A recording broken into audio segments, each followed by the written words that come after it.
Budget کو approach نا ہم کر رہے ہیں بار بار، اور یہ میں کتنے سالوں سے کہہ رہا ہوں، ایون ٹیبل پہ بھی کہتا تھا، میں ریپیٹ کرتا ہوں، ایکسپینڈیچر سائیڈ سے بجٹ کو پہلے اپروچ کریں۔ ہم کیا کرتے ہیں کہ ہم سارا جو بوجھ ہے وہ ڈالتے ہیں کہ ہم نے ٹیکسیشن میں کیا کرنا ہے۔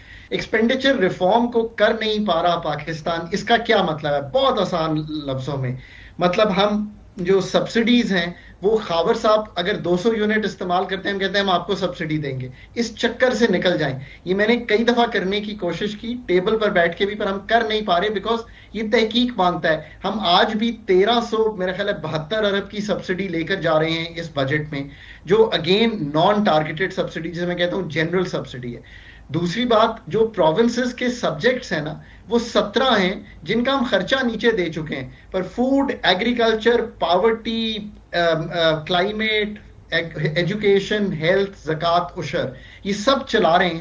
ان کا خرچہ 300 سے 600 ارب ہے۔ پاورٹی سبجیکٹ پروونسز کا ہے، ہم 650 ارب وفاق سے خرچ کر رہے ہیں۔ پی ایس ڈی پی 1000 ارب رکھنے جا رہے ہیں، اس سال 700 ارب رکھا ہے۔ اگر آپ یہ 300 ارب نہ بڑھائیں تو یہ $1 بلین بنتا ہے نا، ہم ڈیفنس کو دے سکتے ہیں اگر ضرورت پڑے تو۔ اب میں نے آپ کو ایک ایکسپینڈیچر کا خاکہ کھینچ دیا، آپ بجٹ پہ بے شک میرے ساتھ ایک ڈیٹیلڈ پروگرام کیجیے گا، میں نمبر سامنے رکھ دوں گا۔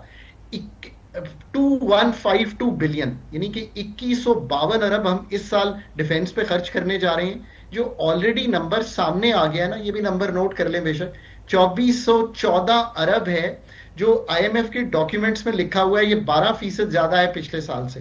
اور ضرورت ہوگی، میں سمجھتا ہوں 300، 400، 600 جتنا بھی بل آتا ہے، 3000 ارب تک آتا ہے، بڑی ایزیلی یہ اکوموڈیٹ ہو جائے گا اگر ہم اپنے ایکسپینڈیچرز کو ٹھیک کر لیں۔ اس کے اوپر بالکل صحیح، ہاں جی پلیز کنٹینیو کر دیں، کمپلیٹ کریں اپنا۔ دوسری بات، ایک تو یہ کر لیں، دوسری بات جو سب سے امپورٹنٹ ہے نا، میں کہتا ہوں خاور صاحب سب سے اچھے پاکستان کے اینکر ہیں، ان کو میں 38% ٹیکس بریکٹ میں رکھے ہوئے ہوں تو وہ یو اے ای چلے جائیں گے۔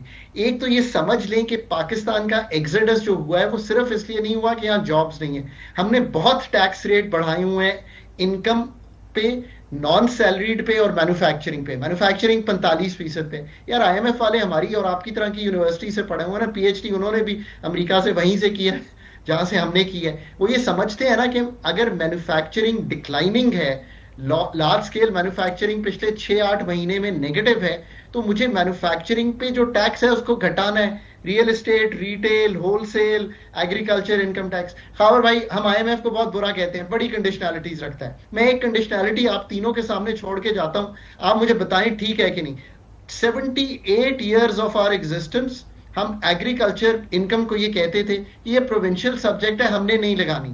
آئی ایم ایف نے آ کے آپ کو کہا کہ جتنا خاکان اور خاور دے رہے ہیں اپنی انکم پہ ٹیکس، وہی ٹیکس کا اجرا کیجیے ایگریکلچر انکم پہ۔ اب آپ 1 جولائی سے لگانے جا رہے ہیں۔ بالکل صحیح۔ کیا اچھا مجھے حسن، آپ کی فیملی بزنس میں بھی ہے، تنخواہ بھی آپ لیتے ہیں، تو میں اگر آپ سے پوچھوں خبر کیا ہے، گورنمنٹ کیا کرنے جا رہی ہے، آپ کس طرح کا بجٹ چاہ رہے ہیں؟ ٹیکسز کے حوالے سے ریلیف، بزنس کو اگر پروموٹ کرنا ہے تو اس کے لیے حکومت کیا کرے؟ دیکھیں اس ٹائم جو ہمارے حالات ہیں، جو پہلے خواہشات تھیں، جو چیزیں تھیں، توقعات تھیں، میرے خیال سے اس مرتبہ جو پرائرٹی ہونی چاہیے، سب سے پرائرٹی سب سے پہلے ڈیفنس ہے جی آپ کا، پھر آپ کی ہیلتھ، ایجوکیشن، سوشل ویلفیئر، اور پھر آپ اینڈ میں جا کر دیکھیں گے پی ایس ڈی پی کا بھی کوشچن اس لیے رکھیں گے اف نیڈڈ، تو اس فنڈ کو اٹھا کے آپ کسی اور جگہ ایڈجسٹ کر سکیں۔ ادروائز یہی پرائرٹی ہے جی۔ اور جب آپ کو اس ٹائم ایک دشمن کے ساتھ آپ سارٹ آف وار میں ہیں، کل کیا ہونا ہے نہیں پتا، تو آپ نے کل کے لیے اپنے آپ کو ذہنی طور پر بھی تیار رکھنا ہے اور فائنینشلی اپنے والٹ کو بھی اس پوزیشن میں رکھنا ہے کہ آپ اس کو اس میں سے کچھ نکال سکیں، نہ کہ ضرورت پڑنے پر آپ جو ہے نا اپنی ہاتھ کسی کی طرف پھیلائیں۔ تو میرے خیال سے we need to have something in our pocket, in our wallet, we can use it. Chaudhry Ghulam Hussain صاحب سوال بھی کر لیں براہ راست بجٹ کے حوالے سے، اور کوئی خبر ہے آپ کے پاس آنے والے دنوں کے حوالے سے بجٹ کے اندر کچھ تجاویز؟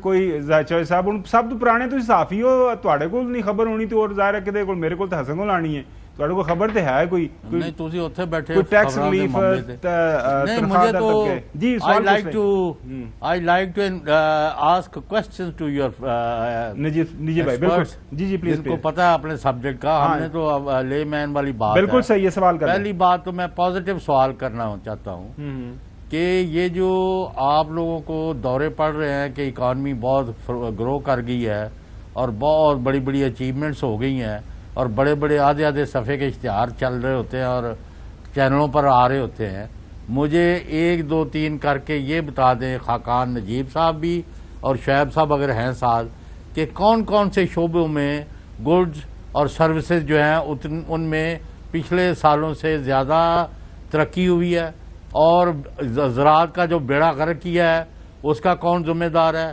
اور لارج اسکیل مینوفیکچرنگ کا ابھی بتایا ہے خاقان صاحب نے، اس کا بھی بتا دیں، تو کون سی انڈسٹری گرو کر رہی ہے اور آپ ورک کس چیز پر کر رہے ہیں، ماس وائز اسٹاک ایکسچینج کی اونچ نیچ کے آپ کے پاس کوئی پازیٹیو کنٹریبیوشن ہے تو ذرا عوام سے شیئر کریں۔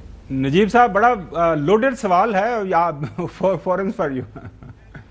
دیکھیے go back 1.5 years Pakistan I M F سے ڈس انگیج ہوتا ہے ایک پروگرام میں، اور اس وقت پاکستان کی ریزروز کی پوزیشن $3.5 ارب آ جاتی ہے اور پاکستان کی میں ڈیفالٹ کی گفتگو شروع ہو جاتی ہے۔ آپ سب کو یہ وقت یاد ہوگا، وہاں سے اس سفر دیکھیے پچھلے 15-20 ماہ کا آئی ایم ایف کی انگیجمنٹ، آج تقریباً جو ریزروز ہیں وہ $11-12 ارب پہ ہیں، جو ہمارا بیرونی خسارہ ہے وہ نل ہے یا سنبھل گیا ہے، اسی لیے آپ کے ریزروز بلڈ ہوئے۔ ایک خاور صاحب نے انیشلی ایک ذکر کیا تھا 20-22-25 ارب ڈالر واپس کرنے ہوتے ہیں، وہ جو اس سال کے 19.2 یا 20 ارب ڈالر واپس کرنے تھے، کچھ واپس کر دیے، کچھ ری رول کرا لیے، یہ بینیفٹ آیا۔ ایک اس آسان زبان میں میکرو سٹیبلٹی، جو آپ کی افراط زر تھی قیمتوں کے بڑھنے کی شرح، اس میں ایک نمایاں کمی آئی۔ پچھلے 2 سال سے تواتر 29 اور 24% بڑھی تھی، اس سال 7% بڑھیں گی۔ اب اس کا مطلب یہ ہے کہ ہم نے، میں ایک ڈاکٹرز کی دیتا ہوں آپ کو، آئی سی یو میں ایک اکانومی تھی، آئی سی یو کا اسپیشلسٹ ہے آئی ایم ایف، اس نے اس اکانومی کو ریسیسیٹیٹ کر کے سرجیکل ٹیبل پر لا دیا ہے۔ سرجیکل ٹیبل پر لوکل ڈاکٹرز نے اب کیا کرنا ہے، 22% کا انٹرسٹ ریٹ تھا، آج وہ 11 ہو گیا ہے۔ تو خاور صاحب 1 کروڑ جا کر اگر خرچ کرنا چاہیں کوئی فیکٹری لگانے کے لیے تو وہ 11 لاکھ روپے اس سال آنا دیں گے، پہلے خاور بھائی 22 لاکھ دیں گے، مطلب اگر یہ اسٹیبلٹی نہ آئی ہوتی۔ اسی طرح تھوڑا سا روم کہاں ملا کہ تھوڑا سا الیکٹریسٹی میں اس میں جو انفلیشن کم ہوئی اور جو فیول آئل پرائسز انٹرنیشنلی کم ہوئی تھی، اس کا بھی بڑا آنسر ہے، پر آپ نے 6-7 روپے وہاں دینا شروع کیے۔ اب ٹائم ہے کہ لوگ انویسٹمنٹ کی طرف جائیں، اسی لیے میں کہتا ہوں کہ جو آخری چیز اس بجٹ نے کرنی ہے نا، پاکستان کو گڈ فار گروتھ بنانا ہے۔ Choice of we are not good for growth, that's why وہ جو سرجیکل ٹیبل کی سرجری ہے، چاہے بجلی میں ہو، ڈی ریگولیشن میں ہو، بالکل یہ سب کچھ کرنے کی ضرورت ہے۔